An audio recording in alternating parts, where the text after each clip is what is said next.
What's going on, guys? Welcome back for another one. So today we're going to be reviewing this 2023 Coleman Kandi Cart 48-volt golf cart.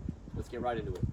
All right, guys, so right off the rip, I think one of my favorite things about this golf cart is how nice it matches my machine, my 23 Razor Turbo R 4-seater. It's got the satin black, you know, even the nose is kind of pointy and has very similar characteristics. It's even got the red stitching on the seats to match, which is really cool. They look really good in the garage next to each other, sitting side by side. So as soon as I saw this color scheme, I was like, man, that's going to look great in the garage. So yeah, let's go ahead and get it pulled out, and I'll give you guys a walk around of the cart, and we'll get right into it. All right, guys, so let's turn the key on. So it's at 100%. It's got 77 hours on it. I want to say, yeah, 862 miles. So, you know, obviously it is not brand new. It is used. It's about a year and a half old. But let's go ahead and get it pulled out, and I'll give you guys a walk around. So you've got forward and reverse here, just to give you guys a little bit. There's some switches here for the headlights. There's a light bar here up on the front. I'll show you guys that as well. There's the hazards, turn signals up here next to the steering wheel, left and right. You got a horn, really loud horn. And you got a little charging port here for your USB, for your phone. And then we've got, you know, a good variety of cup holders here as well. So there's also this little parking brake. So most golf carts, when you step fully on the brake, it locks in place. This has got a separate parking brake. So before you get going, if you don't pull that parking brake off, you try to go, it yells at you. So you have to basically just push this to release it, and then you can go ahead and move the cart forward. All right, guys, so just a kind of brief walk around on the cart. So I'm definitely a fan of the way this cart looks from the factory. I like that, you know, they've really stepped their game up with the carts, you know, over the last few years. You know, this one's already lifted from the factory. It's on 23-inch tires, 14-inch wheels, you know, kind of like an all-terrain tire. It's got a nice beefy front bumper with a light bar on the front. These lights at night are super, super bright. I'm really impressed by the brake calipers as well. They're huge. You know, if you really hit these brakes, you could actually lock these front tires up. Those are really big calipers in the front. Still has drums in the rear, but the fronts are more than enough to stop this whole cart really quickly, even fully loaded. You know, it's got the nice full roof on there to keep the back seat covered, which is really nice, especially if you got kids or whatever. If they're riding in the back, they're not in the sun. You got cup holders in the back as well. Nice step. It's not too high like a lot of the club cars, like the Presidents, the new ones. The step is probably another, you know, 4 or 5 inches higher than this one. It's really hard to get up and down, especially for the kids, or if you have, you know, older folks with you. It's really tough to get up and down in those. It's got the flip rear seat as well, so you can go ahead and put your storage there. You can flip this up and put your golf bags in there. Seat belts in the rear also, which is nice, like I said, if you got kids. So I also went ahead and put some rock lights on this too. So I got them wired up here. So when they come on, they're initially white, but then they turn. I keep them red just to kind of match the machine.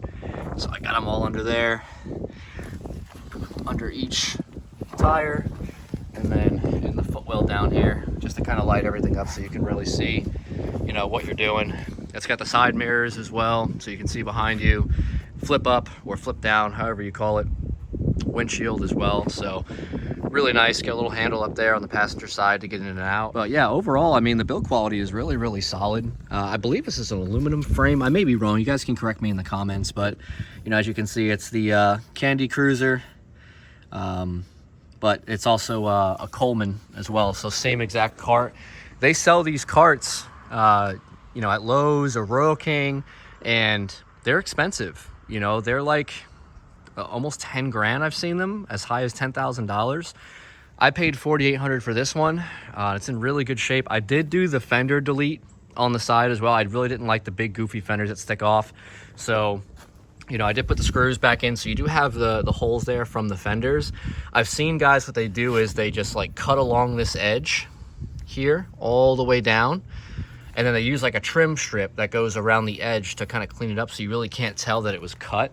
But I think I'm going to do that just to kind of clean it up a little bit, to get rid of those screws and the screw holes. But either way, even just taking the fenders off, it looks a lot better. I've got 2-inch wheel spacers I'm going to put on the side as well. just to give a little bit more stability, just because my kids drive it sometimes, and you know, it's a golf cart. They're not known for being the most stable, and the last thing I need is this thing to get rolled over. So, but yeah, let's go ahead and jump in. I'll take you guys for a ride and see how she does. So one downside, guys, I would say is that the throttle response is very touchy. Like as soon as you hit it, it just really wants to take off, and it could be a lot smoother in my opinion. But what you can do is you can actually tune these. So this is limited to 20 miles an hour. So from the factory, it'll only do 20. Going up a little bit of a hill right now, it's probably only going to show 19. But it'll do 20. Yeah, see? And then the good thing is it's a 48 volt. So it's able to go up hills. You know, it's able to really maintain that speed, even up a hill, even fully loaded. I mean, it might drop down to like 19 or 18, but you know, you get a 36 volt cart, and usually they drop down to like 13, 14, 15 miles an hour going up a hill, especially if you're loaded down with people. So this has got the, this definitely has the potential to, you know, go off-road potentially. These tires are not super smooth, if I'm honest. It's kind of how it is with these all-terrain / off-road tires in these golf carts. You definitely lose some comfort. The windshield squeaks a little bit too. Not a huge deal. I think I just have to tighten that up. But another downside I would say is, you can see I've only been driving now for about a minute and a half, 2 minutes. If you're full throttle and you start going farther and farther, and you maintain that full throttle, look, it just dropped another percent. These batteries I've noticed, and I'm not sure, these are lead acid. It's not lithium. I've noticed that at full throttle, the percentage really starts to drop quickly. I bet you here now within another few seconds, it's going to drop down to 96. If I cruise at like half throttle, 3/4, and maintain like 14, 15, 16 miles an hour, yeah, see, it's down 96 already. It'll last. It won't drop barely at all. It'll drop maybe 1% every couple miles. But yeah, for some reason, full throttle, it really starts to drop. I just did a test. I can show you guys. I'll probably pull a picture here. I did a 6-mile run with this at full throttle just to see, you know, how much percentage it would drop after like 5 or 6 miles, and it actually dropped down to 72% after 6 miles, which, I mean, it's not terrible considering I'm full throttle, but I can show you guys here. Like right now, I'm just about half-ish throttle, and like I said, I can ride like this. I can just cruise. This is usually where we cruise too. You know, we're not trying to fly around the neighborhood. I can cruise here 14, 15, 16 miles an hour, no problem. And that percentage won't drop like it does when you full throttle. That would be really my only complaint, besides the touchy throttle, is that, you know, at full throttle, if you're going to be doing a lot of full throttle riding, the battery percentage does drop. So according to this cart, you can drive it, you know, up until it gets down to like, ideal, it's not ideal, but you know, 20-30%. But I had somebody comment and say that if you drop below 50%, it limits the cart to 10 miles an hour, so you lose a good amount of power. All right, guys, I'm going to show you these brakes. Like I said, these brakes are impressive. I really don't want to lock them up because I don't want to flat spot the tires. But we're at 20 miles an hour on a flat road. Really good brakes, like really impressive. Those fronts are just massive. So even though the backs are drums, the front discs are just so powerful. It really stops this thing. This is not a light cart. I want to say it's like 600 or 700 pounds. We gotta double check the manual. All right, guys. So we've done about 3 miles and mostly full throttle. I was, you know, maybe half throttle for a little bit, just showing you guys trying to show you guys the difference. But you know, so this is strange. So 864. We started at 861, right?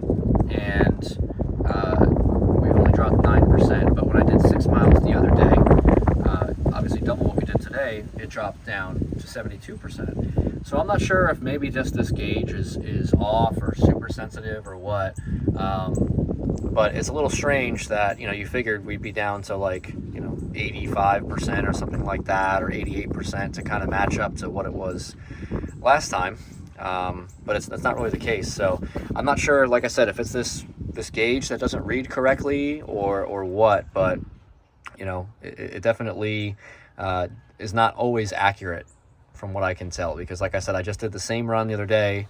I drove 6 miles and it dropped down to 72%. And now I drove 3 miles today and it only dropped 9%. So definitely something to consider there. You might want to get like an external gauge or something, you know, that is kind of a fail-safe in case that decides not to work right or not read correctly. You can... All right, guys, that's going to do it for this one. Just my overall review of the cart. I think it's a great cart. Do I think it's $10,000 great? No. There's definitely a lot of other options, especially like lithium options, which I would go with over a lead acid, especially if I was spending $10,000. But like I said, I paid under $5,000 for this one, so at that price, definitely well worth it to me, especially not having to do anything. It's already got the nice seats, it's lifted, it's got the nice wheels and tires, the bumper. You know, it's already pretty much done. I can just kind of pepper my little personality traits onto the cart, make it my own. But yeah, that's the thing, guys. I would just say, you know, if you're going to get one of these carts, keep in mind the battery gauge may not be accurate. The throttle is very, very touchy. Range isn't super great. Just because of the lead acid, I would definitely recommend, you know, a lithium option if you're going to be going for far drives. But overall, more than capable. I've had this fully loaded with 4 full-size adults. Didn't really feel any different from just having myself or my wife in there at the same time. Ride's really nice. Plenty of power to get up hills or go off-road. So, yeah, you be the judge. But as always, guys, thanks so much for watching. Make sure you like, comment, subscribe. See you on the next one.